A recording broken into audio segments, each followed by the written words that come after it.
Okay बच्चों, चलिए देखते हैं अगला क्वेश्चन। और अगला क्वेश्चन इतना भयंकर टाइप का लिखा है, यहाँ से शुरू, अरे भाई यहाँ से शुरू है और कहाँ तक, अरे कितना बड़ा, अरे बाप रे बाप। ऐसा क्वेश्चन भी एग्जाम में आता है क्या? और अगर आ गया क्या करेंगे? कुछ नहीं करना है, परेशान बिल्कुल नहीं होना है। अभी बताते हैं कैसे, कितने आसानी से क्वेश्चन सॉल्व होगा। बहुत बढ़िया क्वेश्चन है। हाँ, लेकिन एक चीज़ उसके पहले ज़रूर बता दे रहे हैं कि जैसे कि क्वेश्चन लिखा है 369 1/2 plus 369 1/6 plus 369 1/12 and so on. इस तरीके से कहाँ तक गया है? 369 1/72। अगर बच्चों इस क्वेश्चन को ट्रेडिशनल सॉल्व करने की बात करी जाए तो चलिए, ट्रेडिशनल अगर सॉल्व करने की बात करें तो पहले इसको हमें नॉर्मल फ्रैक्शन में लाना पड़ेगा। सबको नॉर्मल फ्रैक्शन में लाएंगे, ये नॉर्मल फ्रैक्शन में आ जाएगा। नॉर्मल फ्रैक्शन में आने के बाद यहाँ पर जो नंबर्स आ रहे हैं आप देख रहे हैं 2, 6, 12, 20, फिर 30, 42, 56, 72। और ये जो नंबर्स आ रहे हैं डिनोमिनेटर में ना बच्चों, इसका आगे चल के आपको कहीं ना कहीं एलसीएम लेना पड़ेगा। और एलसीएम लेने में आपके पसीने छूट जाएंगे। ये इतनी ऐसी नंबर्स हैं कि बहुत बड़ा हो जाएगा, है ना। मीन्स एलसीएम लेते लेते आप ये समझ लीजिए, हम ये कह रहे हैं कि एलसीएम लेते लेते आपकी हालत ख़राब हो जाएगी। और जब एलसीएम ले लिया, चलिए अब एलसीएम लेने से काम तो चल नहीं जाएगा, उस वो आंसर तो नहीं आ जाएगा। एलसीएम लेने के बाद भी अब वर्किंग शुरू होगी कि पहली वाले नंबर के डिनोमिनेटर में जो आ रहा है उससे डिवाइड करेंगे, न्यूमरेटर से मल्टीप्लाई करेंगे। ये काम एक टर्म में, फिर दूसरे टर्म में, फिर तीसरे में, फिर चौथे में, फिर पाँचवें में, फिर छठे में, सातवें में, आठवें में। कितना बड़ा क्वेश्चन लिखा है। ये करेंगे, फिर सारा कुछ प्लस माइनस करेंगे, फिर जो एलसीएम के रूप में नंबर आई है उससे फाइनल उस नंबर को डिवाइड करेंगे। और वो जो नंबर एलसीएम में आई होगी वो बच्चों काफ़ी बड़ी नंबर आई होगी, तो उससे जब सॉल्व करेंगे तो उसमें भी टाइम लगेगा। कुल मिला के ये बहुत ही लेंदी प्रोसेस का क्वेश्चन हो जाएगा, बहुत टाइम टेकन हो जाएगा। हो सकता है आपके 15 मिनट भी इस क्वेश्चन में लग जाएं और 15 मिनट के बाद भी आपके क्वेश्चन का आंसर क्या हो जाए? गलत हो जाए। क्योंकि जब एक पेज, 1.5 पेज, 2 पेज का कैलकुलेशन आप करते हैं तो बेसिक कैलकुलेशन सिंपल सा मल्टीप्लाई डिवीज़न वाला होगा, एडिशन सब्ट्रैक्शन वाला होगा, लेकिन इसमें भी एरर की पॉसिबिलिटी बहुत ज़्यादा होगी। क्यों? क्योंकि ये इतना लेंदी हो जाएगा। और सबसे बड़ी बात, 15 मिनट्स कम से कम लगने वाले हैं। और यहाँ पर देखिए किस तरीके, क्या 15 मिनट्स एक क्वेश्चन को आप दे सकते हैं? ये पॉसिबल है एग्जाम में? कभी पॉसिबल नहीं है, ठीक है ना। तो चलिए इस क्वेश्चन को एग्जैक्टली करना कैसे वो देखिए। तो बहुत बहुत बेहतरीन तरीका आज आपको बता दे रहे हैं। और इस तरीके के क्वेश्चन बहुत बारी पूछे जाते हैं, तो ध्यान से समझिएगा और क्या करना है वो देखिएगा। देखिए बच्चों, 369 यहाँ पर एक बार आया हुआ है, 2 बार आया हुआ है, 3 बार, 4 बार, 5 बार, 6 बार, 7 बार और 8 बार। मीन्स 369 हमारा जो आया है वो 8 टाइम्स आया हुआ है। 369 बच्चों कितने टाइम्स आया हुआ है? 8 टाइम्स। तो 369 इंटू 8, इतना तो आना ही आना है, ये श्योर हो गया भाई। 369 यहाँ से मिल जाएगा, ये 369 यहाँ से ऐसे 369 कितने बार मिलेगा बच्चों? 8 टाइम्स मिलेगा। और सबको हमें प्लस ही तो करना है, तो 369 8 बार मिलेगा, तो 369 इंटू 8, इतना तो पहले हमने अलग कर लिया। इतना तो श्योर हो गया कि इतना तो आना ही आना है। अब इसके बाद प्लस करेंगे, इतना तो पहले अलग हो गया। अब इधर क्या बचेगा? इधर 1/2 बचेगा, प्लस इधर बचेगा 1/6, प्लस इधर बचेगा 1/12, प्लस इधर बचेगा 1/20, plus 1/30, plus 1/42, plus 1/56, plus 1/72। Clear है ना? इतनी बात समझ में बच्चों? देखिए फिर से बता दे रहे हैं, 369 हमें फर्स्ट टर्म से मिलेगा, 369 हमें सेकंड टर्म से मिलेगा, 369 हमें थर्ड टर्म से मिलेगा। इस तरीके से 8 टर्म में हमें 369 8 जगह पे मिलने वाला है। और इन सबको ऐड करना था तो हमने क्या कर दिया? 369 इंटू 8, ये तो पहले ही हमारा अलग हो गया। अब इसके बाद हमारा क्या बचा? ये बच गया। क्लियर? अब बस इसको सॉल्व करना है। तो देखिए ये कितना हो जाएगा? 8 9 जा 72, 7, 8 6 जा कितना होता है बच्चों? 48 एंड 7 55, 5, 8 3 जा 24 एंड 5 29। इतना तो हमारा अलग हो गया, ठीक है ना। प्लस इधर देखो बच्चों क्या आ जाएगा? ये जो 2 है ना, इसको हम लोग क्या लिख सकते हैं, इसको हम लोग लिख देंगे 1/2 प्लस 1/6 को हम लोग क्या लिखते हैं 1/2 माइनस 1/3। देखना ध्यान से, इतने को देखो तो ये क्या होगा 3 1 जा 3 माइनस 2 1 जा 2, 3 माइनस 2 कितना हुआ 1, 1/6, तो 1/6 की जगह हमने ये लिख दिया है। बिल्कुल इसी तरीके से 1/12 को हम लोग क्या लिख पाएंगे 1/3 माइनस 1/4। देखो 4 1 जा 4 माइनस 3 1 जा 3, 4 माइनस 3 1, 1/12। इसी तरीके से 1/20 को लिख पाएंगे 1/4 माइनस 1/5 प्लस इसको लिख पाएंगे 1/5 माइनस 1/6 प्लस इसको लिख पाएंगे 1/6 माइनस 1/7 प्लस इसको लिख पाएंगे 1/7 माइनस 1/8 प्लस इसको लिख पाएंगे 1/8 माइनस 1/9। हो गया पूरा। और देखिए अगर हमने इतना आसान से उसमें हम लिखते चले गए तो उसके भी पीछे एक वजह थी। देखिए ध्यान से समझिए क्या पॉइंट बता रहे हैं। ये क्या है बच्चों, 2 का मतलब होता है 1/2, तो हमने ऐसे लिख दिया था। ये क्या होता है, ये 1 × 2 है, ये 2 × 3 है, 2 × 3 तो हमने क्या लिखा 1/2 माइनस 1/3। ये 3 4 जा 12 होता है, मीन्स यहाँ पे क्या आ जाएगा 1/3 माइनस 1/4। ये 4 5 जा 20 होता है, तो ये क्या हो गया 1/4 माइनस 1/5।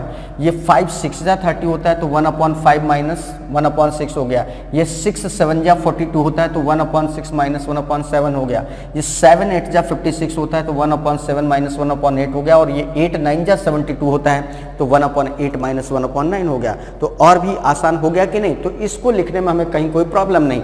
अब जरा ध्यान से देखिए बच्चों, यहाँ पर क्या है देखना, ये जो यहाँ से कैंसिल होना शुरू हो जाएगा। ये माइनस का 1/3 है बच्चों, और ये प्लस का 1/3 कैंसिल। ये माइनस का 1/4 है, ये प्लस का 1/4 है कैंसिल। ये माइनस का 1/5 है, ये प्लस का 1/5 कैंसिल। ये माइनस का 1/6 है, ये प्लस का 1/6 है कैंसिल। ये माइनस का 1/7 है, ये प्लस का 1/7 है कैंसिल। ये माइनस का 1/8 है, ये प्लस का 1/8 है कैंसिल। फाइनली क्या बचा, देखिए सारे बीच के जो टर्म्स थे सारे के सारे कैंसिल हो गए। और अब क्या बचा 2952, ये तो ऐसे ही रहा, प्लस 1/2 एंड 1/2 बच्चों क्या होता है 1, माइनस लास्ट में देखिए सब कुछ छोड़ने के बाद क्या बच रहा है 1/9 बच रहा है ना। अब इसको हम लोग क्या करेंगे 2952 प्लस ये क्या है बच्चों 9 1 जा 9 माइनस 1 दैट इज 8/9, 8/9। तो ये फाइनल इसका जो आंसर आएगा बच्चों वो कितना आ जाएगा, ये आ जाएगा 2952 8/9। इस तरीके से बच्चों देखो कितनी कम कैलकुलेशन में हमारा जो एग्जैक्ट आंसर है वो आ चुका है। ठीक है, तो बहुत बहुत ही बेहतरीन क्वेश्चंस में से एक था बच्चों। उम्मीद करते हैं कि बहुत मजे के साथ इसको सीखा होगा और बड़ा अंदर से ऐसा लग रहा हो अरे वाह सर ने क्या मज़ेदार चीज़ बताई, इसको तो ऐसे भी कर सकते थे, इसको तो हम तो देख के परेशान हो गए थे कैसे करना है क्या करना है, हमें मेरी तो कुछ समझ में भी नहीं आ रहा था। अगर ये सामने क्वेश्चन पेपर में आ जाता तो हम पक्का इस क्वेश्चन को क्या कर देते, स्किप कर देते। लेकिन आप अब बताइए, सच बताइए क्या स्किप करने वाला क्वेश्चन था? नहीं, बल्कि ये आपको स्कोर करने वाला क्वेश्चन था, आपके लिए स्कोरिंग क्वेश्चन था। आपको जरूर ये क्वेश्चन सॉल्व करना था क्योंकि बहुत कम वर्किंग है, बहुत समझने की ज़रूरत थी बस। और अगर समझ लिया तो कितनी कम वर्किंग है, एक बार फिर से समझिएगा। देखिए क्या था 369 वन टाइम यहाँ पर था, 2 बार 3 बार 4 बार 5 बार 6 बार 7 बार 8 बार। 369 8 टाइम्स था तो 369 इंटू 8 इतना तो हो गया, श्योर हो गया। अब बचा हमारा क्या, ये 1/2 बचा, यहाँ 1/6 बचा, ये 1/12 बचा, 1/20 बचा, 1/30 बचा, 1 इस तरीके से ये बचा। अब थोड़ा सा देखिए कि 1/2 को अगर हम 1/2 एज इट इज लिख दें तो 1/6 को हम लोग क्या लिख पाते हैं 1/2 माइनस 1/3। क्यों? क्योंकि 1/6 के फैक्टर्स क्या होते हैं 2 और 3, तो 1/2 माइनस 1/3 हो गया। और ये 1/12 है तो ये 1/3 माइनस 1/4 हो गया। ये 4 5 जा 20 होता है तो 1/4 माइनस 1/5 हो गया। ये 5 6 जा 30 होता है तो 1/5 माइनस 1/6 हो गया।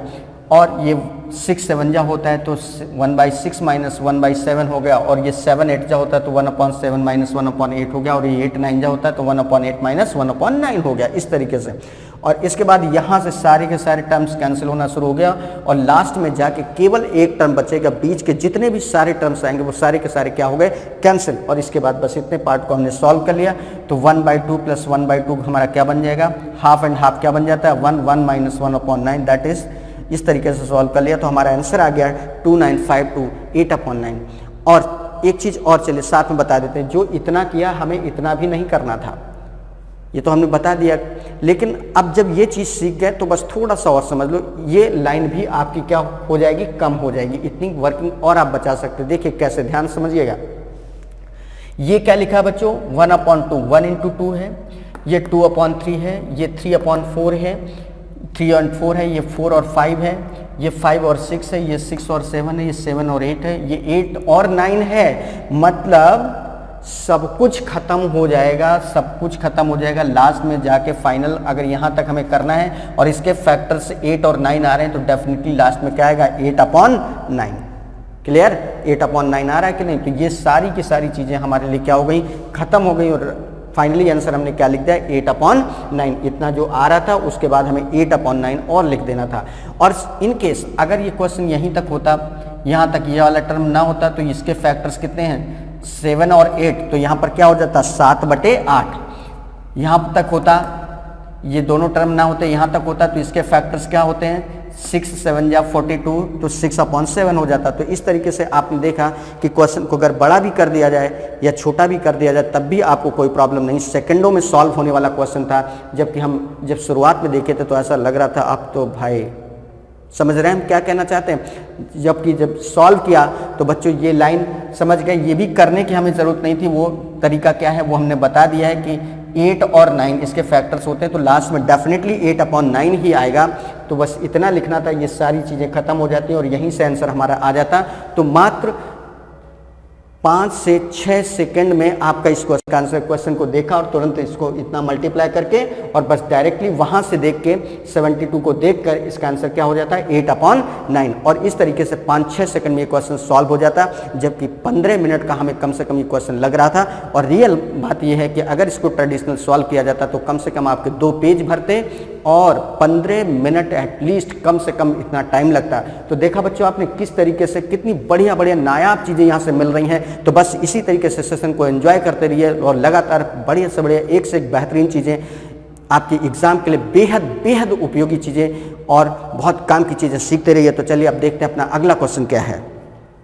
ओके प्यारे बच्चों, चलिए देखते हैं अपना अगला क्वेश्चन। और जैसे अभी एक क्वेश्चन आपने किया, कुछ उसी तरीके से एक अगला क्वेश्चन आपके सामने आया हुआ है। देख लेते हैं क्वेश्चन क्या है। 937 1/7 plus 937 2/7 plus 937 3/7 plus 937 4/7 plus 937 5/7 plus 937 6/7 plus 937, इसको सॉल्व करना बच्चों। ठीक है, चलिए देखिए बच्चों ध्यान से देखिए। 937 वन टाइम यहाँ पर है, यहाँ पर भी है, 2 बार हो गया, 3 बार, 4 बार, 5 बार, 6 बार और 7 बार, है ना। मीन्स 937 हमें 7 बार तो मिलना ही और सभी ऐड करना है।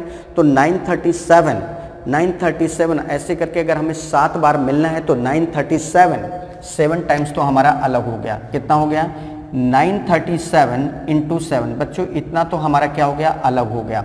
भाई 937 यहाँ पर मिलेगा, 937 यहाँ पर, 937 यहाँ पर, इसी तरीके से 7 बार हमको ऐड करना है। तो 937 × 7 हो गया, इतना तो हो गया।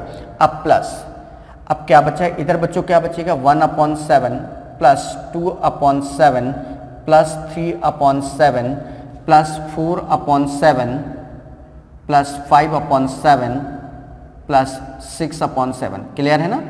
अब इसको जरा सॉल्व करेंगे तो बच्चों कितना आ जाएगा, 7 7 या 49 मीन्स 9 4, 7 3 जा 21 एंड 4 25, 2 7 9 जा 63 एंड 2 65, ये आ गया। प्लस अब बच्चों यहाँ देखिए, ये जितने भी फ्रैक्शंस हैं इन सभी फ्रैक्शंस का डिनोमिनेटर बच्चों क्या है, सेम है। और डिनोमिनेटर अगर सेम होता है तो हम ऊपर ऊपर ऐड कर देते हैं, तो कितना हो जाएगा, इसको ऐसे लिख सकते हैं, डिनोमिनेटर क्या हो गया, सेम। तो ये हो गया 1 + 2 + 3 + 4 + 5 प्लस 6 हो गया ना। तो कितना आ जाएगा बच्चों, ये हो जाएगा 6 5 5 9 प्लस 1 1 2 3 3 3 6 6 4 10 10 5 15 15 एंड 6 15 एंड 6 कितना हो गया बच्चों 21/7 और 21/7 का मतलब क्या हो गया बच्चों 3, तो 6 5 5 9 प्लस 3 और इस तरीके से इसका जो फाइनल आंसर आ गया बच्चों कितना हो गया 9 3 12 मीन्स 2 5 1 6 एंड 6 5 क्लियर। तो इस तरीके से बच्चों इस क्वेश्चन का जो आंसर है वो कितना आ गया 6 5 6 2। तो देखा आपने किस तरीके से बच्चों। तो बच्चों जब भी कभी ऐसे क्वेश्चंस आपके एग्जाम में आ जाएं तो बिल्कुल भी परेशान नहीं होना है, बिल्कुल भी। अब आप खुद समझ रहे होंगे हमारे कहने की बिल्कुल भी ज़रूरत नहीं है। अब आपको खुद लग रहा है कि ऐसे कोई भी क्वेश्चन आएंगे तो हमें बिल्कुल डरना नहीं है, ऐसे क्वेश्चंस बहुत आसान होते हैं। हाँ बस फ़र्क ये होता है कि अब तक हमें चीज़ें पता नहीं होती हैं या हमको इस तरीके से बताने वाला कोई नहीं मिला होता है, या बताया गया तो बताने के तरीके में बहुत सारे डिफरेंसेस कॉम्प्लिकेशंस बता दिए गए, तो हम उन चीज़ों को उतना मेंटेन नहीं कर पाए, उतना अच्छे से नहीं सीख पाए। लेकिन यहाँ पर जो चीज़ें बताई जा रही हैं वो आप देखिए इतना बेहतरीन, इतना बढ़िया तरीके से बढ़िया अप्रोच लेकर बताई जा रही हैं कि आपका समय इतना कम लग रहा है। और सबसे बड़ी बात कि ऐसे लेंदी क्वेश्चंस जो देखने में लग रहे हैं वो भी सेकंड्स में सॉल्व हो रहे हैं। और यही आपके लिए बेहद बेहद ज़रूरी है कि आपके जो क्वेश्चंस हैं वो सेकंड्स में सॉल्व हों और एक्यूरेसी भी आपकी बराबर से मेंटेन रहे। तो जैसा कि यहाँ पर आपने क्वेश्चन में देखा, तो बच्चों फिर से एक बार देख लीजिए क्या था क्वेश्चन में। कुछ नहीं था, बस हमको ये देखना था कि यहाँ 937 कितने बार मिल रहा है 1 2 3 4 5 6 एंड 7 7 बार 937 तो हमें डेफिनेटली मिल ही रहा था। तो 937 इंटू 7 इतना हमने पहले ही क्या कर लिया, बाहर कर लिया। तो 937 इंटू 7 ये हमारा अलग हो गया। अब हमारा क्या बचा, प्लस 1/7 2/7 3/7 4/7 5/7 एंड 6/7। अब इसको मल्टीप्लाई करके लिख लिया 6 5 5 9 आ गया था प्लस। अब आप देखिए यहाँ से यहाँ तक का जो डिनोमिनेटर थे वो सब सेम थे, और जब डिनोमिनेटर सेम होते हैं तो ऊपर ऊपर की जितनी भी नंबर्स हैं उन सबको क्या कर लेते हैं, ऐड कर लेते हैं। तो क्या बचा 1 + 2 + 3 + 4 + 5 + 6 इस तरीके से ऐड कर लिया। तो हमारा क्या गया 21/7, दैट मीन्स 7 3 जा 3 आ जाएगा और इसमें से 3 ऐड कर दिया। तो फाइनली इस तरीके से हम लोगों ने बहुत ही बढ़िया तरीके से, बहुत ही आसान तरीके से इस क्वेश्चन को सॉल्व कर लिया। ठीक है ना। तो चलिए अब बढ़ते हैं आगे और देखते हैं कि अपना अगला क्वेश्चन क्या है।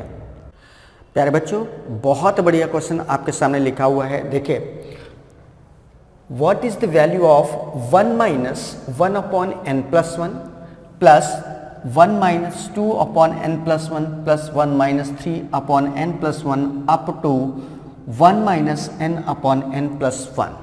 ठीक है, चलिए देखिए ये जो क्वेश्चन है इसको बहुत अच्छे से पहले समझिए मतलब क्या है। देखना, ध्यान से देखना बच्चों।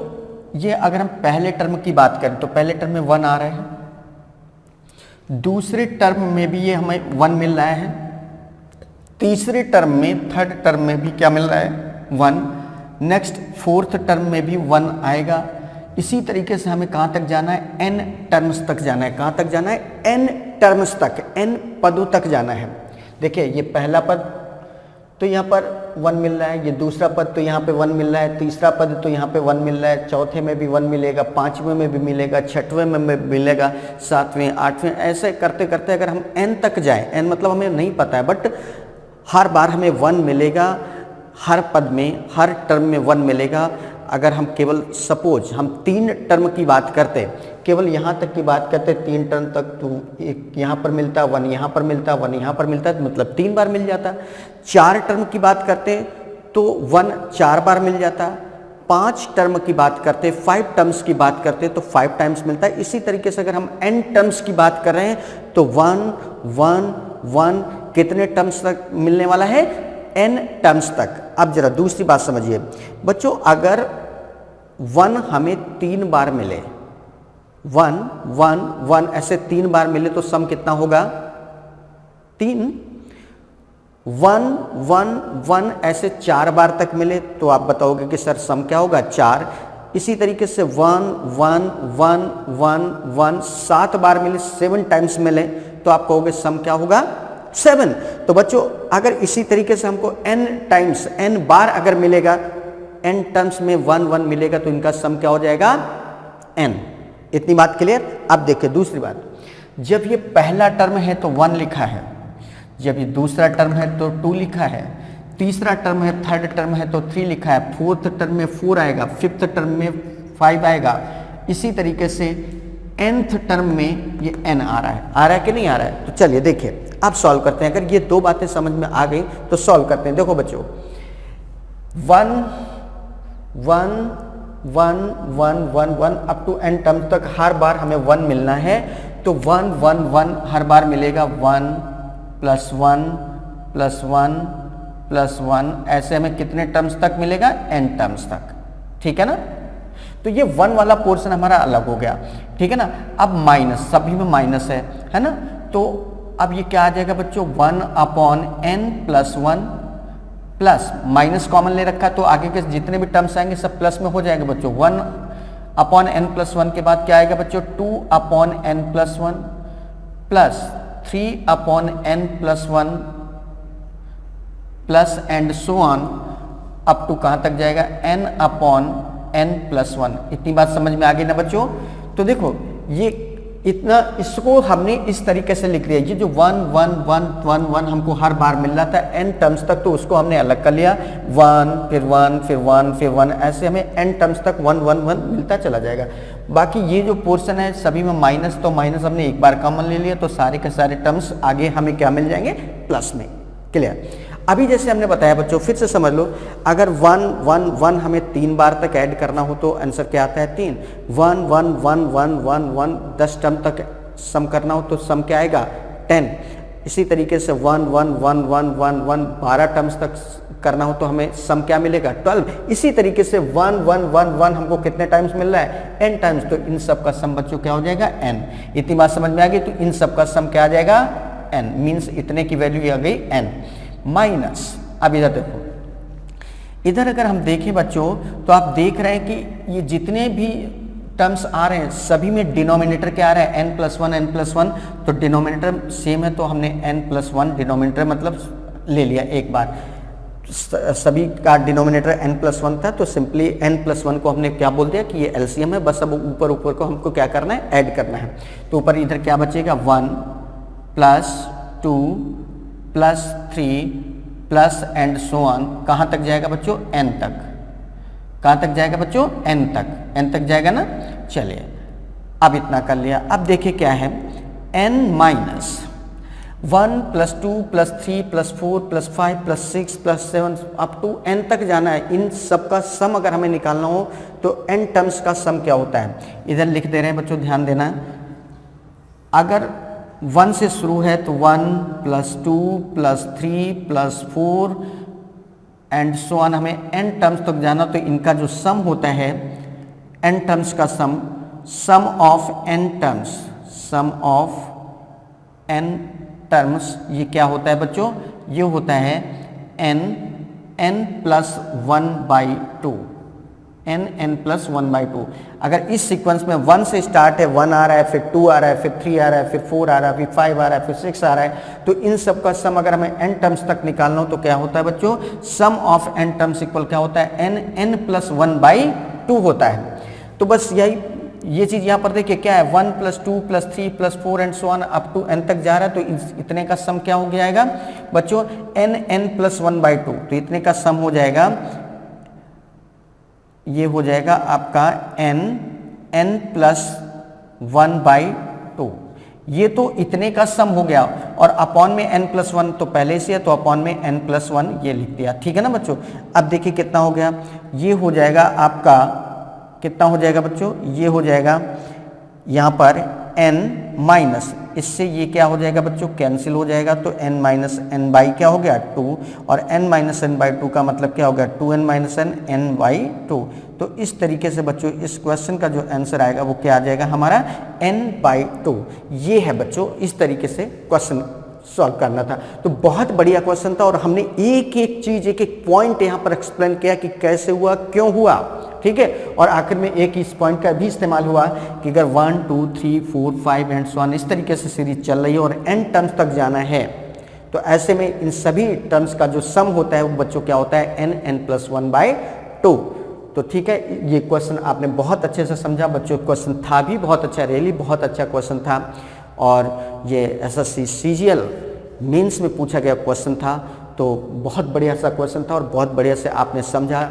उम्मीद करते हैं कि यहाँ पर जो चीज़ें डिस्कस हो रही हैं बहुत बेहतर तरीके से, बहुत दूसरों से अलग, आपको लग रहा होगा कि स्टडी अड्डा जो प्लेटफॉर्म है ये बहुत ही दूसरों से डिफरेंट है। यहाँ पर चीज़ों को एक एक चीज़, एक एक डाउट्स यहाँ पर क्लियर करने की कोशिश करी जाती है। और जैसा कि आप हमारे हर सेशन को बहुत बहुत अच्छे तरीके से ट्रीट करते हैं, बहुत अच्छे तरीके से चीज़ों को एब्जॉर्ब करते हैं, बहुत अच्छे बिंदास तरीके से हमारे सेशन को कंटिन्यू करते हैं। तो बस इसी तरीके से सेशन को कंटिन्यू करते रहिए और एक से एक बेहतरीन चीज़ें यहाँ से जो डिलीवर हो रही हैं उनको सीखते रहिए और अपनी सफलता के मार्ग को प्रशस्त करते रहिए।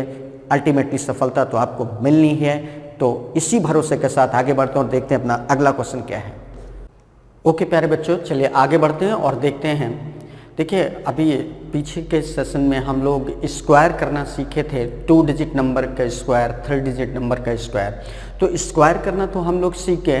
अब हम लोग उसकी उल्टी बात करते हैं। अगर नंबर का स्क्वायर किया जा सकता है तो उस नंबर का स्क्वायर रूट भी लिया जा सकता है। मतलब अब हम बात करेंगे स्क्वायर रूट की। स्क्वायर करना क्या है, जैसे 5 × 5 ये क्या होता है बच्चों, 5 का स्क्वायर क्या आता है, 25 आता है। लेकिन अगर इसी को रिवर्स उसमें बोलें तो हम क्या बोलेंगे कि 25 का स्क्वायर रूट क्या होता है बच्चों, 5 होता है।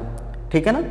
8 का स्क्वायर करेंगे तो 64 होता है, बट 64 का स्क्वायर रूट क्या होता है, 8 होता है। इस तरीके से तो स्क्वायर एक अलग चीज़ है, स्क्वायर रूट एक अलग चीज़ है। ठीक है। तो अब हम बच्चों बात करने वाले हैं स्क्वायर रूट की और इसके बाद हम लोग निकालेंगे क्यूब रूट। ठीक है ना। तो जनरली होता है क्या है, देखिए स्क्वायर रूट जब हम लोग निकालते हैं तो स्क्वायर रूट निकालने का जो मोस्ट पॉपुलर तरीका आप लोगों के पास होता है कि कोई भी नंबर है उसका स्क्वायर रूट निकालना, तो आप लोग वो नंबर्स लिखते हैं। नंबर को लिखने के बाद फिर फैक्टर्स करना शुरू करते हैं। सबसे पहले 2 से चेक करते हैं, फिर 2 से अगर डिवाइड हुआ तो आगे बढ़ते हैं, नहीं तो फिर 3 पर आते हैं, फिर 5 पर आते हैं, फिर 7 पर आते हैं, फिर 11 पर आते हैं, फिर ऐसे बढ़ते बढ़ते बाकी नंबर्स पर जाते हैं। फिर बहुत कुछ करने के बाद जब फैक्टर्स हमें मिल जाते हैं तो फिर फैक्टर्स में वो फैक्टर्स नोट करके उसमें से 2-2 के पेयर्स बनाते हैं। ठीक है। और लास्ट में मल्टीप्लाई करके आंसर देते हैं। काफ़ी लेंदी प्रोसेस है, काफ़ी लंबा प्रोसेस है, लेकिन इसके बावजूद भी एक सबसे बड़ी समस्या ये है कि कई बार फैक्टर्स में हम ऐसा उलझ जाते हैं कि हमें ये नहीं समझ में आता है कि अब ये डिवाइड किससे होगा। जैसे 11 पर आ गए, 11 के बाद 13 पर आ गए, अभी भी नहीं डिवाइड हो रहा है। 13 के बाद 17 पर आ गए, अभी भी नहीं डिवाइड हो रहा है। फिर 19 पर आ गए और 19 पर आते आते आप यकीन मानिए 19 पर भी पहुंचना कोई इतना आसान काम नहीं है। 19 पे भी जितना हम आसानी से बोल गए, क्या इतनी जल्दी आप 19 पर पहुंच जाओगे? आप तो चेक करते हुए पहुंचोगे कि डिवाइड हो भी रहा है इस नंबर से कि नहीं। तो इस तरीके से बहुत लंबी प्रक्रिया हो जाती है और पता चला कि 19 पे भी जाके फैक्टर्स नहीं हुए। अब तो बिल्कुल क्या हो गया, अंदर से लगता है कि अब तो हमारा क्वेश्चन भी गया, क्वेश्चन भी सॉल्व नहीं हुआ और 4-5 मिनट भी लग गए, अब क्या करें। तो ऐसे में दो तरफा नुकसान हुआ, वो भी बहुत बड़ा नुकसान हुआ। ठीक है। कम समय का नहीं, बहुत ज़्यादा टाइम का नुकसान हुआ और अंततः क्वेश्चन भी सॉल्व नहीं हुआ। ये उससे भी बड़ी समस्या हो गई। तो इन सब समस्याओं से बचने के लिए एक बहुत बढ़िया तरीका हम लेकर आए हैं, बहुत ही बेहतरीन तरीका है। आप सेकंड्स में स्क्वायर रूट्स, सेकंड्स में क्यूब रूट निकालना सीख जाएंगे। बस इस तरीके को पढ़ने के पहले, इस तरीके को समझने के पहले आपको एक चीज़ समझनी होगी, वो बहुत अच्छे से समझ लीजिए। तो वो जो बात है वो बहुत छोटी सी बात है, सबको पता है, बस एक बार यहाँ पर उसको बहुत अच्छे से समझ लीजिए, फिर हम क्वेश्चंस पर आते हैं। ठीक है। चलिए बच्चों, 1 का स्क्वायर क्या होता है, 1 होता है। 2 का स्क्वायर बच्चों क्या होता है, 4 होता है। 3 का स्क्वायर क्या होता है, 9। 4 का स्क्वायर क्या होता है, 16। 5 का स्क्वायर क्या होता है बच्चों, 25। 6 का स्क्वायर क्या होता है, 36। 7 का स्क्वायर क्या होता है, 49। 8 का स्क्वायर क्या होता है, 64। 9 का स्क्वायर बच्चों क्या होता है, 81। और ये स्क्वायर आप सबको पता है, मीन्स 1 से लेकर 9 तक जो भी डिजिट्स हैं उनका स्क्वायर, ये कोई ऐसा नहीं हुआ जिसको ये चीज़ ना पता हो, पता सब है।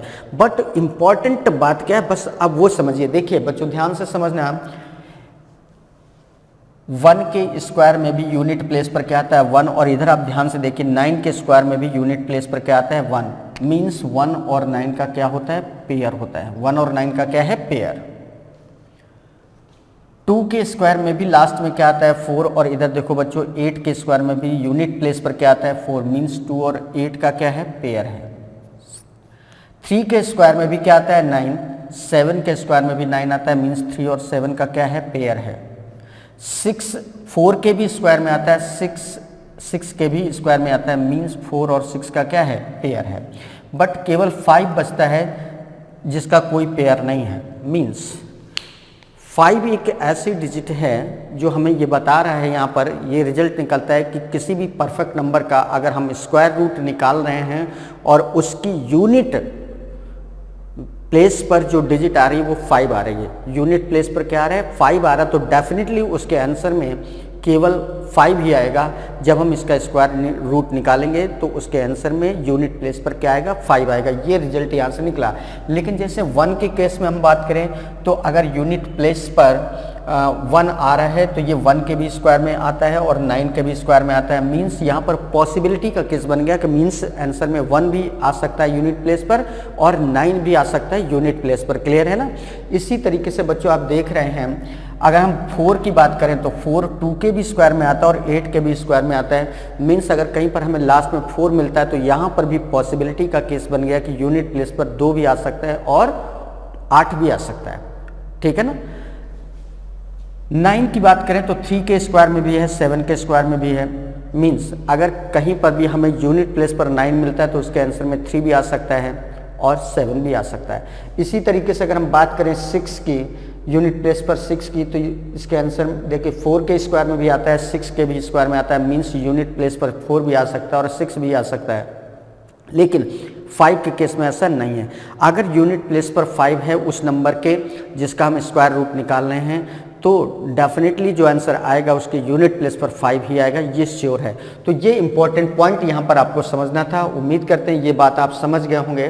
ठीक है ना। तो अगर इतनी सी बात समझ में आ गई तो चलिए अब हम एक एग्जाम्पल लेते हैं कि प्रॉपर वर्किंग क्या है, इस तरीके से हम कैसे स्क्वायर रूट निकालते हैं। ध्यान दीजिए हम यहाँ पर एक एग्जाम्पल लिख रहे हैं।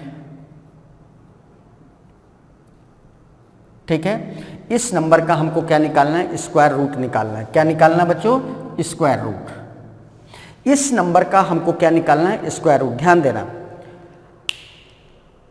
जिस भी परफेक्ट नंबर का स्क्वायर रूट निकालना हो, जिस भी नंबर का स्क्वायर रूट निकालना है उसकी लास्ट 2 डिजिट लेंगे। क्या लेंगे लास्ट 2 डिजिट। तो लास्ट 2 डिजिट लिया, लास्ट 2 डिजिट लेते हैं लास्ट 2 डिजिट, बट मतलब होता है केवल लास्ट वाली डिजिट से। और लास्ट वाली डिजिट देखिए यहाँ पर बच्चों क्या है 4। और जैसा कि अभी आपने यहाँ पर टेबल में देखा कि जो 4 है 4 कहाँ पर आता है 2 के स्क्वायर में आता है और 8 के स्क्वायर में आता है, मीन्स यहाँ पर 2 डिजिट यूनिट प्लेस पर आने की पॉसिबिलिटी बन रही है। किसके किसके 2 की और 8 की। तो वो पॉसिबिलिटी हमने नोट करी। कौन कौन से 2 और 8। मतलब हम ये जान गए कि इसके आंसर में लास्ट में मतलब यूनिट प्लेस पर या तो 2 आएगा या तो 8 आएगा। 2 और 8 में से ही कोई एक नंबर आएगी। Is that clear. तो ये फर्स्ट स्टेप हमारा क्लियर हो गया। अब बात करते हैं अगले स्टेप में क्या करना है। अगले स्टेप में देखिए इन 2 डिजिट के बाद जितना भी नंबर बचता है उसको एक साथ लेते हैं। तो कितना बच रहा है 392, इसको एक साथ लिया।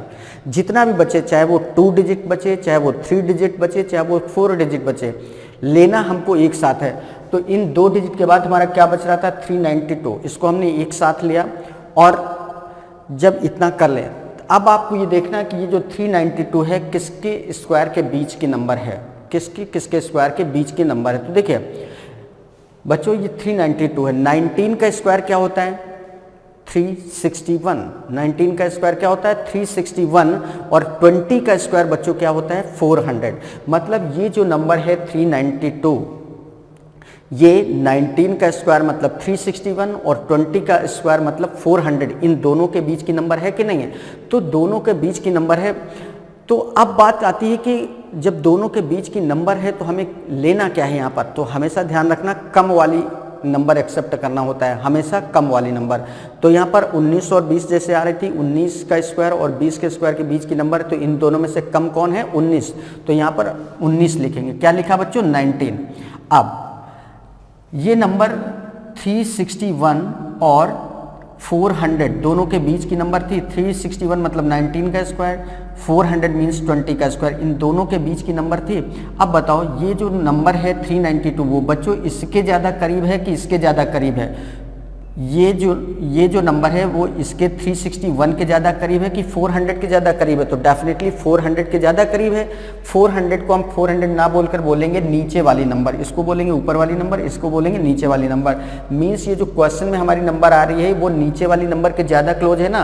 तो इधर देखो नीचे कौन सा डिजिट लिखा है, 8 लिखा है, तो डेफिनेटली यहाँ पर यूनिट प्लेस पर क्या आएगा, 8। और इस तरीके से बच्चों इसका जो सही आंसर होगा वो क्या होगा, 198। तो देखा आपने कितना बेहतरीन तरीके से इस क्वेश्चन का आंसर निकाला गया।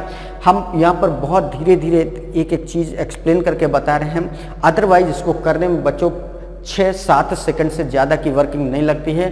6 या 7 सेकंड में आपका क्वेश्चन सॉल्व हो जाएगा। 6-7 सेकंड में आप इस तरीके से करोगे तो लाइनें भी नहीं बना पाओगे जितनी देर में यहाँ पर एक्यूरेसी के साथ आंसर आ गया। तो बात समझ में आई क्या करना है और कैसे करना है, एक बार फिर से बता दे रहे हैं। जिस भी नंबर का हमें स्क्वायर रूट निकालना है बच्चों, उसकी लास्ट 2 डिजिट लेते हैं। लास्ट 2 डिजिट में भी मतलब होता है केवल लास्ट वाली डिजिट से। तो लास्ट वाली डिजिट हमने देखी क्या है, 4, और 4 की पॉसिबिलिटी कहाँ पर होती है बच्चों, 2 पर और 8 पर। तो 2 लिखा और 8 लिखा, गिनती लिखते हैं तो पहले 2 आता है फिर 8 आता है, तो 2 यहाँ पे आएगा 8 यहाँ पर, तो पॉसिबिलिटी 2 और 8 की आ गई। इसके बाद जितना भी नंबर बचता है उसको एक साथ लेते हैं, तो नंबर हमारा क्या बचा है, 392।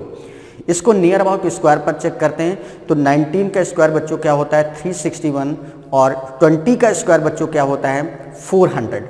ठीक है ना, बट 400 ज़्यादा हो रहा है तो हम 20 एक्सेप्ट नहीं करेंगे, हमें क्या एक्सेप्ट करना है, 19, तो 19 एक्सेप्ट कर लिया।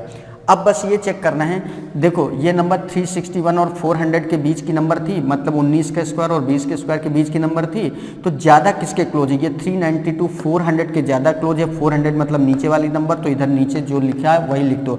अगर ऊपर वाले के क्लोज होता है तो ऊपर वाले आ जाएगी नंबर, नीचे वाले क्लोज है तो नीचे वाला, तो यहाँ नीचे वाले क्लोज है तो नीचे कौन सी डिजिट है, 8। इट मीन्स यहाँ पर यूनिट प्लेस पर क्या आ गया, 8। सो राइट आंसर इज 198, मीन्स 39204 का अगर हम स्क्वायर रूट निकालेंगे तो बच्चों क्या आ जाएगा, 198। तो इस तरीके से देखा आपने कितना बिंदास और कितना नायाब सा तरीका है, बहुत बेहतरीन तरीका है। तो यहाँ पर हम ये चीज़ें सब सीख गए हैं और अब हम इस पर कुछ क्वेश्चंस की क्या करेंगे, प्रैक्टिस करेंगे। ठीक है ना बच्चों।